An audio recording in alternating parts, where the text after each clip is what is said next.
বিশ্বনবী বাবা মার আদর পায় নাই, জন্মের আগে বিশ্বনবীর বাবা নাই, 6 বছর বয়সে মা নাই, দাদার কাছে মানুষ হয়েছেন, চাচার কাছে মানুষ হয়েছেন। বিশ্বনবী হুদাইবিয়ার উমরা যেদিন করতে যাবেন 1400 সাহাবীকে নিয়ে বিশ্বনবী উমরা করার জন্য রওনা হলেন। মায়ের কবর পড়ল সামনে, জায়গার নাম আবওয়া। 1400 সাহাবীদের দিকে তাকিয়ে বিশ্বনবী বললেন, ও সাহাবারা, এটা আমার মায়ের কবর। আমি আল্লাহর কাছ থেকে অনুমতি পেয়েছি মায়ের কবর জিয়ারত করার, তোমরা যারা জিয়ারত করতে চাও আসো।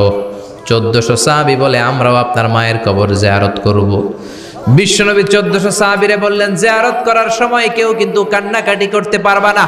1400 সাহাবীকে কান্নাকাটি করতে নিষেধ করে বিশ্বনবী যখন নিজের মায়ের কবরের সামনে দাঁড়ালেন, বিশ্বনবী ছোট্ট বাচ্চার মতো হাউমাউ করে কান্না শুরু করে দিলেন। বিশ্বনবীর কান্না দেখে 1400 সাহাবাও কান্না শুরু করে দিল। বিশ্বনবী 1400 সাহাবীদের দিকে তাকিয়ে ধমক দিয়ে বলে, তোমরা কাঁদো কেন? সাহাবারা বলে, নবী আপনাকে আমরা অনেক ভালোবাসি, আপনারে কাঁদতে দেখলে আমাদেরও কান্না আসে, আপনার চোখ দিয়ে দাঁড় দাঁড় করে পানি নামতে দেখলে আমরা আমাদের দুটি চোখ আর শুকনা রাখতে পারি না।